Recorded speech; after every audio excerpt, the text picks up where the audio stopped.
সুরক্ষা। এই সুরক্ষা আসলে কি? এটা কি কোনো কবচ নাকি কোনো সীমা? এই সুরক্ষা আসলে অন্য কিছু। আমাদের মাতা পিতা, আমাদের প্রিয়জন, আমাদের বন্ধু, এই সমাজ, আমাদের শুভাকাঙ্ক্ষী, আমাদের আত্মীয়, এনারা সবাই আমাদের জীবনে কোনো না কোনোভাবে সুরক্ষা দিয়ে থাকেন, একটা কবচ দিয়ে থাকেন কোনো না কোনো রূপে।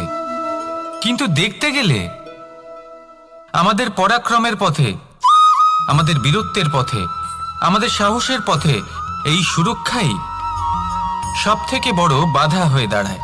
একবার ভেবে দেখুন, যদি আপনি কোনো সুরক্ষাই না পান, বা যদি আপনি এই সুরক্ষা ভেঙে বাইরে আসতে পারেন, তাহলে আপনার বীরত্ব চরম সীমায় পৌঁছে যায়। কেন? কারণ তখন আপনি জানেন যে এই সংসারের সম্মুখীন আমাদের নিজেদেরই হতে হবে। আপনি বুঝে যান যে শত্রুর সম্মুখীন এবার নিজের বলের দ্বারা, নিজের পরাক্রমের দ্বারা, নিজের সাহসের দ্বারা করতে হবে। আর তখন আমাদের মনের মধ্যে এই শক্তি জাগ্রত হয়। এই শক্তি অন্তরেই বসবাস করে। শুধু এটা চিনে নিতে হবে, একে জাগ্রত করতে হবে। আর এটা সুরক্ষা ভেঙে যাওয়ার পরেই সম্ভব হয়। আর যারা নিজের শক্তি সম্পর্কে জানেন, যিনি নিজেই জানেন তিনি কতটা শক্তিশালী, তিনি নিজেই নিজের সুরক্ষা কবচ চিরকালের মতো ভেঙে ফেলে দেন, ঠিক কর্ণের মতো। আর তারপরে দেখুন, আপনার পরাজয় হোক বা বিজয়ী হোক না কেন, সেটাই অনেক বড় হয়, সেটাই প্রশস্ত হয়ে থাকে। সেই জন্য ত্যাগ করুন নিজের ভয়কে, নিজের আশেপাশের এই সুরক্ষা চক্রকে ভেঙে ফেলুন, আর সম্মুখীন হন এই সংসারের নিজের শত্রুর সম্মুখীন হন।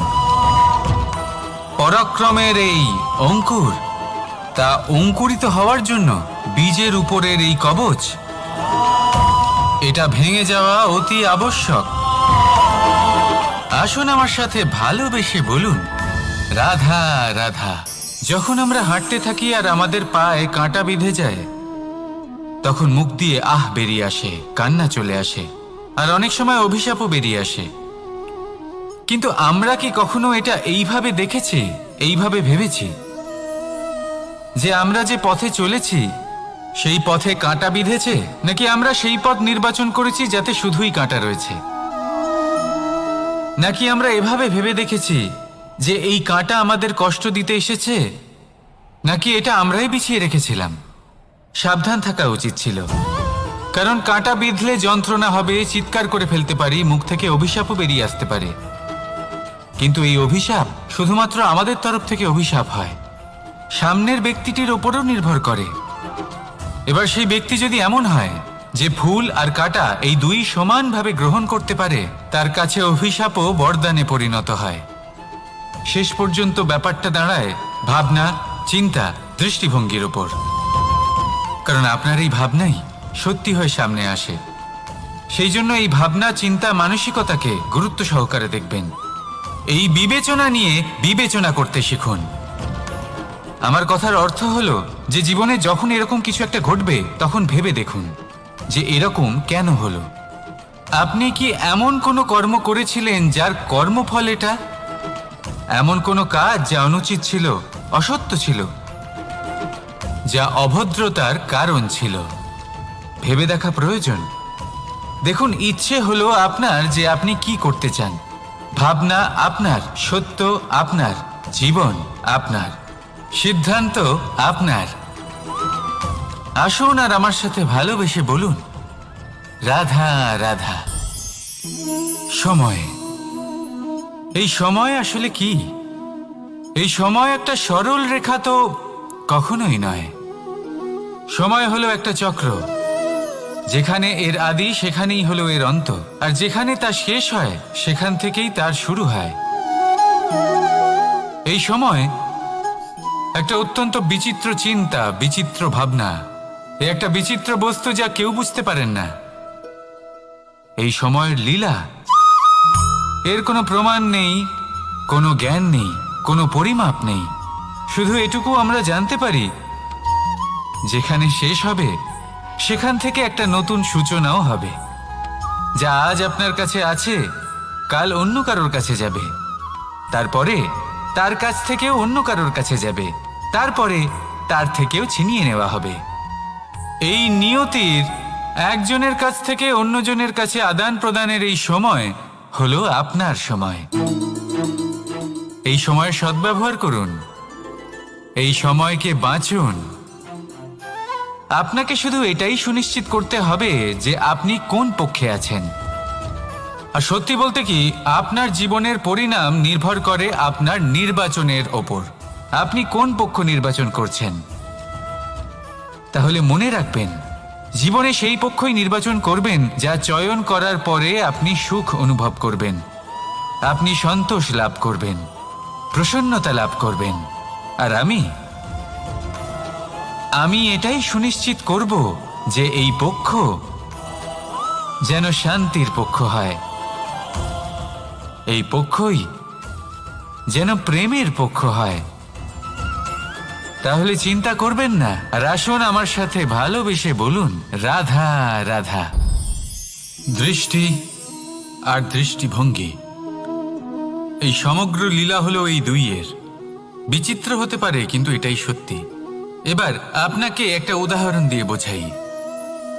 অনেক সময় আপনি কোনো ব্যক্তিকে এটা বলতে শুনবেন যে আমি আমার নিজের উপরে গর্ব করি, আমি নিজেকে নিয়ে গর্ব করি, আমি খুব ভালোভাবে আমার মা বাবার সেবা করি, ওনাদের আমি সবসময় সুখী রাখি, ওনাদের আমি একটা বাড়ি দিয়েছি, সকল সুখ সুবিধা দিয়েছি, ওনাদের জীবনে প্রত্যেক জিনিস দিয়েছি আর দেব যা তাদের প্রয়োজন। এবার আমাকে বলুন যে আপনি কে হন। আপনি হলেন সেই বীজ যা আপনার মাতা পিতা রোপণ করেছেন। আপনার মা বাবাই আপনাকে এই সংসারে জন্ম দিয়েছেন। এবার এইসব কথার কি তাৎপর্য? এই হলো সেই ব্যক্তির দৃষ্টিভঙ্গি। এবার দেখা যাক এই প্রকৃতি আমাদের কি শেখায়। কখনো কোনো গাছকে দেখবেন, যখন সেই গাছে ফল আসে, সে মালিকে এটা বলে না যে দেখো আমি তোমাকে ফল খেতে দিচ্ছি। সেই বৃক্ষ এটা বলে না যে দেখো আমি তোমায় আহার করতে দিচ্ছি, কারণ ও জানে যে এটা হলো সেই মালির পরিশ্রম, এটা হলো তারই কর্মের ফল, আর এটা তারই পাওয়া উচিত। সে বলে যে তোমার জিনিস তোমাকেই অর্পণ করলাম, এ আমার জিনিস নয়। ও জানে সেই মালির গুরুত্ব আসলে কি। এটা হলো তার দৃষ্টিভঙ্গি। সেই জন্য আপনি জীবনে কোন ব্যক্তির মধ্যে, কোন পশু পাখির মধ্যে, কোন প্রাণীর মধ্যে, কোন পরিস্থিতিতে, কোন আবেগের মুহূর্তে কি দেখতে পাচ্ছেন, সেটা আপনার দৃষ্টিভঙ্গির উপরে নির্ভর করছে। তাই নিজের মনে ধন্যাত্মক ভাব জাগ্রত করুন, শুভ চিন্তা নিয়ে আসুন। এই ভাবনাই সত্য হয়ে সামনে আসবে।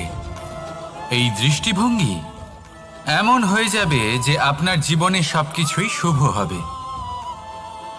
তাহলে আসুন আর আমার সাথে ভালোবেসে বলুন, রাধা রাধা। প্রতিশোধ অথবা কাউকে দুঃখ দেওয়ার ভাবনা, যদি এটা আপনার মনে থাকে, তাহলে আপনি নিজের মনেই যন্ত্রণার একটা বিশাল বৃক্ষ রোপণ করছেন, এটা মনে রাখবেন।